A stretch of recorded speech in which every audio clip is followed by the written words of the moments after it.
This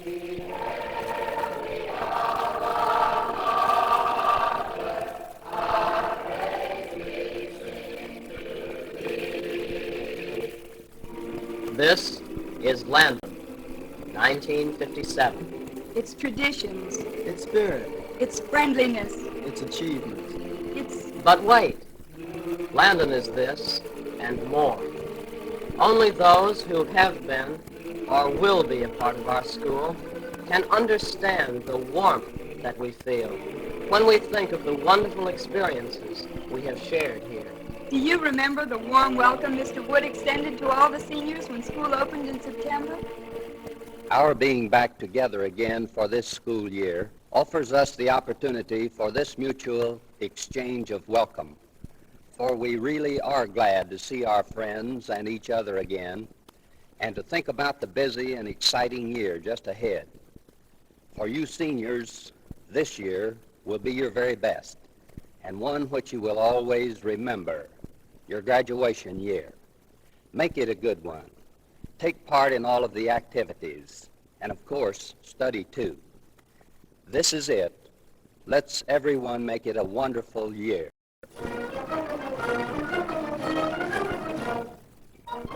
The year got off to a rip-roaring start when student body elections rolled around. After such highlights as poster parties, camel riders, and a famous blonde, our officers were chosen with John Richards heading the slate. This started the ball rolling for other club elections. It was natural then that such leaders as Diane Anderson and Billy Doonan were selected as presidents of the Senior Girls and Senior Fellows clubs.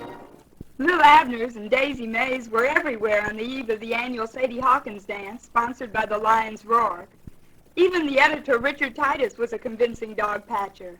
This dance is a special favorite of the Landon male contingent, because the gals do all the treating.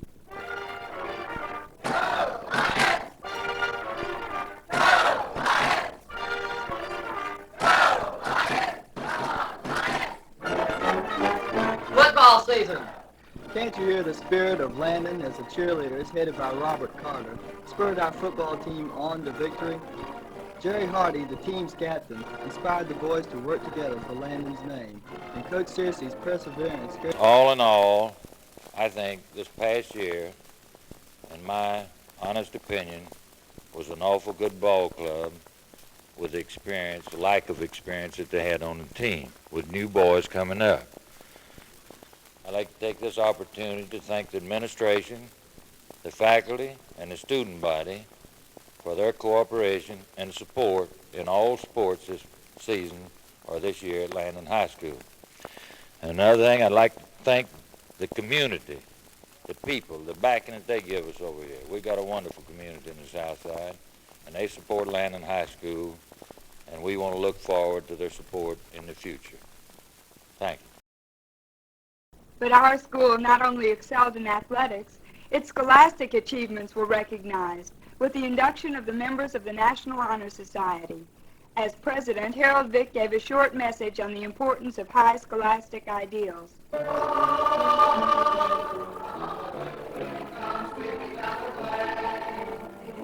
The auditorium filled with music many times during the year.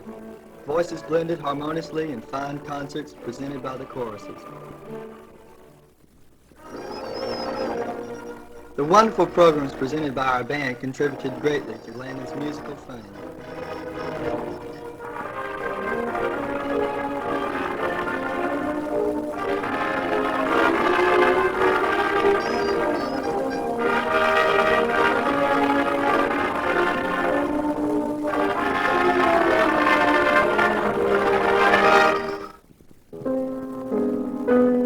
Doesn't this song remind you of that wonderful night in November when we came to the Harvest Moon Ball and found the gym transformed into an autumn paradise? Everyone knew the time of year it was when they saw the big golden moon above and smelled the spicy pumpkin pie and apple cider. This effort by the Landonian staff was more than rewarded, and it's sure to become an annual occasion. Say, let's not forget another first at Landon, the PTA Activities Program. It was very informative, for each club in Landon was represented by a speaker who told of the purposes and functions of his club. Christmas presents came to Landon early this year in the form of lovely girls and exquisite fashions when Santa brought us the Senior Girls Fashion Show. Beauty reigned as queen that night as each girl glowed with an inner light in anticipation of the approaching Yuletide. Holy night, the stars are brightly shining. The Christmas pageant, one of Landon's most cherished traditions, helped us to realize that Christmas was more than gaiety. It was sacred. We were deeply moved by the glorious voices and the beautiful simplicity of the occasion.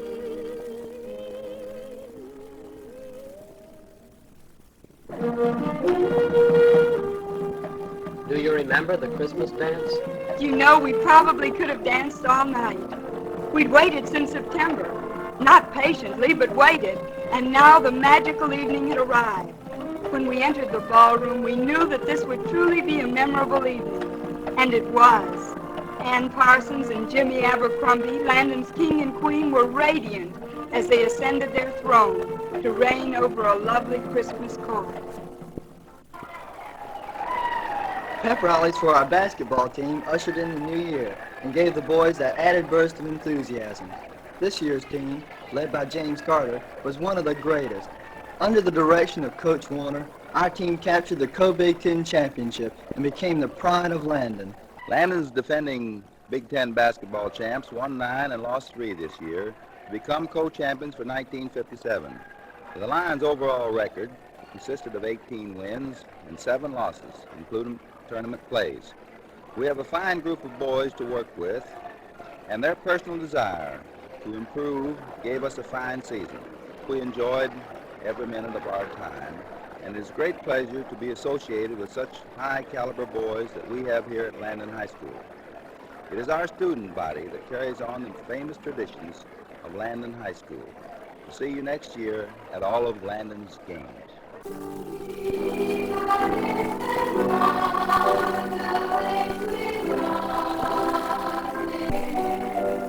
The biggest and most heartwarming event of February was the Lionette Luncheon.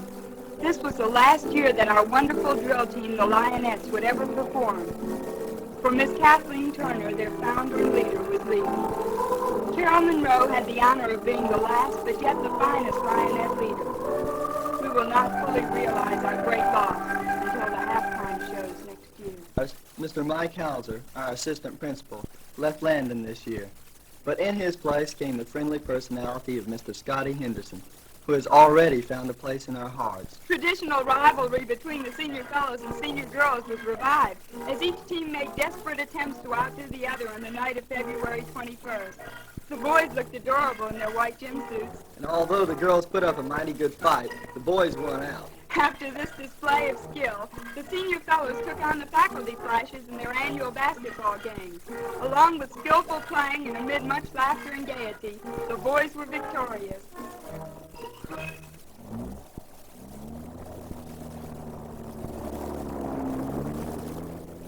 On the cold night of February 23rd, Team Trucks made its way to Michler's Pier. This was the annual Student Council hayride, and as was the custom, we gathered around campfires to eat fried chicken, which was deliciously seasoned with some sand. The cutting has always proved superior. Cuttings from Shakespearean plays were presented this year for the first time. The department's production of Sun Up won a superior rating at the State Drama Festival. And don't forget the 3 one-act plays. The speech department, under the direction of Mrs. Jane Porter, really outdid itself this year.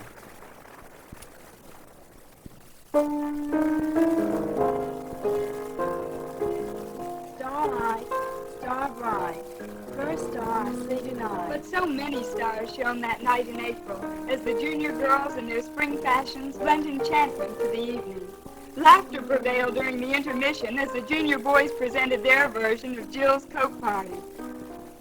Soon afterwards, Landon undertook a giant spring cleaning for our visitors during evaluation week. The school took on a new look of freshness around this time. In fact, we've never seen it looking so good.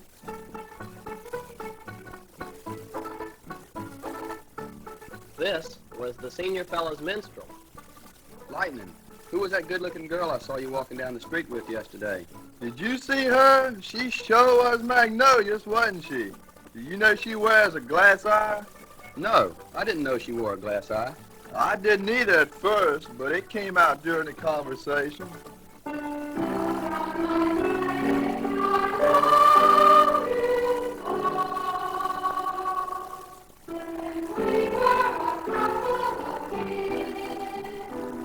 We seniors have always thought we were pretty big stuff, but you should have seen us on senior skip day. All-day suckers, pigtails, and freckles as big as pennies were just some of the sights you could see. Then the motorcade. This was our version of the Indianapolis Speedway. But we finally arrived at the inhabited beach and quickly removed the inhabitants.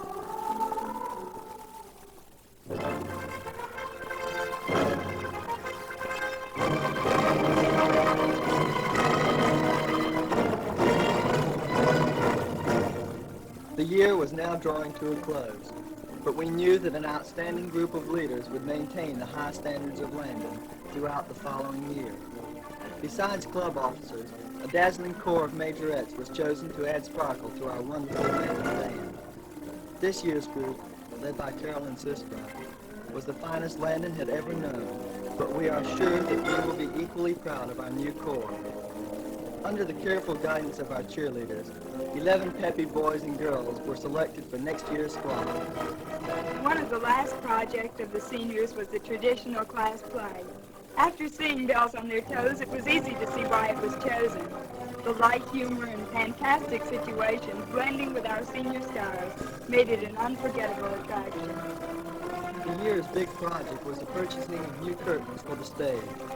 For the first time in Landon's history, the student body as a group undertook a project, and the success of the campaign was due to the combined efforts of clubs, homeroom groups, and individual students.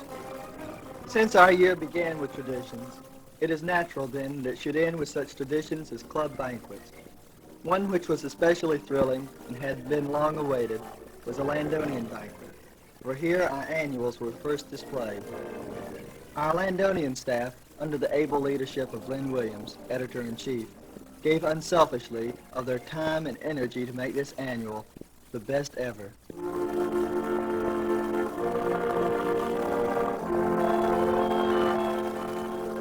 The last night of May was one that will linger in the hearts of every senior boy and girl as their lives take them further from Landon. It was the night of our prom. Who can ever forget the picture created by fragrant flowers, misty formals, and handsome escorts? We didn't want the dance to end, for it was one of the last chapters in our book of high school dreams. Each of us unknowingly clutched every fleeting moment, for the last dance was ending. And now was the hour for those seniors who had been outstanding during the year to obtain recognition. Both happiness and sadness mixed to give class night a special place in our memory.